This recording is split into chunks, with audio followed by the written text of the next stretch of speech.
கர்த்தருடைய மகா பரிசுத்த நாமம் ஸ்தோத்தரிக்கப்படுவதாக.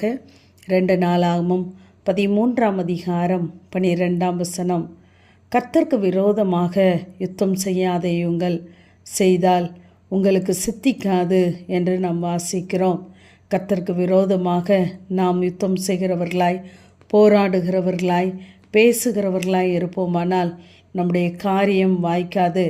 நாம் பரலோக திட்டத்திற்கு, தேவ திட்டத்திற்கு நாம் எதிர்த்து நிற்கிறவர்களாய் இருக்கிறோம் என்பதை நாம் புரிந்து கொள்ள வேண்டும். தேவன் நம்மேல் வைத்த தேவ திட்டம் அங்கு நிறைவேறாமல் போய்விடும். இங்கு மத்தேயு 16ஆம் அதிகாரத்திலே அங்கு பேதுருவை குறித்து நாம் பார்க்கும் பொழுது அங்கு இயேசு தன்னுடைய மரணத்தை குறித்து அங்கு பேசிக்கொண்டு வருகிறார். அப்பொழுது அங்கு மத்தேயு 16ஆம் அதிகாரம் 22ஆம் வசனத்திலே பேதுரு அவரை தனியே அழைத்து கொண்டு போய், ஆண்டவரே, இது உமக்கு நேரிடக்கூடாதே என்று அங்கு இயேசுவை அவன் கடிந்து கொள்ளுகிறான். அப்பொழுது இயேசு பேதுருவை பார்த்து, எனக்கு பின்னாக போ சாத்தானே, எனக்கு நீ இடரலாயிருக்கிறாய். தேவனுக்கு ஏற்றவைகளை சிந்தியாமல் மனுஷனுக்கு ஏற்றவைகளை சிந்திக்கிறாய் என்று அவனை அங்கு தூரப்படுத்துவதை நாம் பார்க்கலாம். ஆனால் இதே பேதுருதான் அதே அதிகாரம் 16ஆம் வசனத்திலே அங்கு இயேசு என்னை யார் என்று சொல்லுகிறார்கள் என்று சொல்லும் பொழுது, நீர் ஜீவனுள்ள தேவனுடைய குமாரனாகிய கிறிஸ்து என்று சொன்னவுடனே இயேசு சொல்லுகிறார், மாம்சமும் இரத்தமும் இதை உனக்கு வெளிப்படுத்தவில்லை, பரலோகத்தில் இருக்கிற என் பிதா உனக்கு வெளிப்படுத்தினார் என்று சொல்லுகிறார். பிதாவினால் வெளிப்பாடுகளை பெற்றவன்தான் இப்பொழுது கர்த்தருடைய திட்டத்திற்கு, பரலோக திட்டத்திற்கு விரோதமாய் பேசுகிறதை நாம் பார்க்கிறோம். அவன் தனியே அழைத்து கொண்டு போய் என்று சொல்லும் பொழுது தனிப்பட்ட வாழ்க்கையை குறிக்கிறது, நம்முடைய தனிப்பட்ட ஜெபத்தை குறிக்கிறது. நாம் கூடுகையிலே இருக்கும் பொழுது அநேக நேரங்களிலே கர்த்தருடைய வார்த்தைக்கு நம்மை அர்ப்பணிக்கிறோம், ஒப்பு கொடுக்கிறோம், என்னை தருகிறேன் என்று சொல்கிறோம். ஆனால் நம்முடைய தனிப்பட்ட ஜெபம் என்று வரும் பொழுது நம்முடைய காரியங்களை முன்வைக்கிறோம். தேவ திட்டத்தை, தேவனுக்கு விரோதமான காரியங்களை நாம் நினைத்து கர்த்தருடைய பரலோக திட்டத்தை நாம் மட்டுப்படுத்துகிறவர்களாய் இருக்கிறோம். அப்படிப்பட்டவர்களாய் இராதபடி நம்முடைய வாழ்க்கையிலே தேவ சித்தத்திற்கு நம்மை அர்ப்பணிக்கிறவர்களாய் இருக்க வேண்டும்.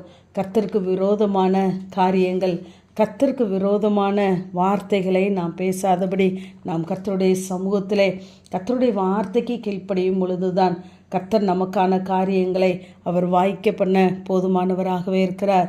இங்கு யோனாவை குறித்து பார்க்கும் பொழுது யோனா 1ஆம் அதிகாரம் 2ஆம் வசனத்திலே அங்கு கர்த்தர் சொல்கிறார், நீ எழுந்து மகா நகரமாகிய நினைவேக்கு போய் அதற்கு விரோதமாய் பிரசங்கி என்று சொல்கிறார். ஏனென்றால் அந்த ஜனம் அங்கு பாவத்தினால் நிறைந்திருக்கிறது. அது கர்த்தரை கண்டடைய வேண்டும் என்ற ஒரு பெரிய திட்டத்தோடு கூட இந்த யோனாவை அங்கு அனுப்புகிறார்.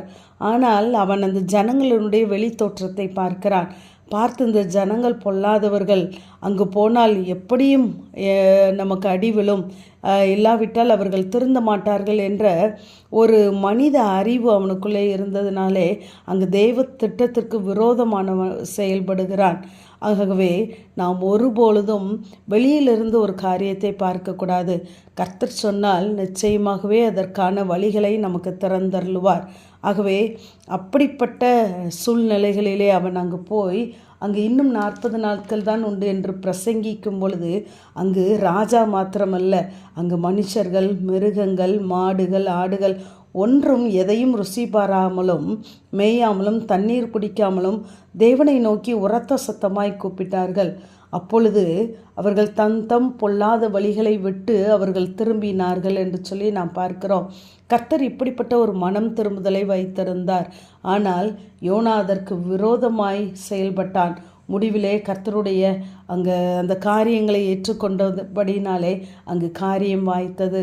நம்முடைய வாழ்க்கையிலும் தேவ திட்டத்திற்கு விரோதமாய் நாம் நிற்காதபடி தேவனுடைய சத்தத்திற்கு கீழ்ப்படிவோம். நம்முடைய காரியங்களை தேவன் வாய்க்க பண்ணுவார். ஆமேன். ஜெபம். பிதாவாகிய தேவனே, குமாரனாகிய இயேசு கிறிஸ்துவின் நாமத்தின் மூலமாக என்னுடைய சன்னிதானத்தில் வருகிறேன். கர்த்தருக்கு விரோதமாக யுத்தம் செய்யாதேயுங்கள், செய்தால் உங்களுக்கு சித்திக்காதே என்ற வார்த்தையின்படி கர்த்தாவே, நாங்கள் உம்முடைய சித்தத்தை அறிந்து புரிந்து உம்முடைய வார்த்தையை நாங்கள் நிறைவேற்ற எங்களுக்கு பலன் தாங்க. எங்கள் காரியங்களை எல்லாம் வாய்க்க பண்ணுங்க இயேசப்பா. தொடர்ந்து உம்முடைய கரங்களிலே தருகிறோம்.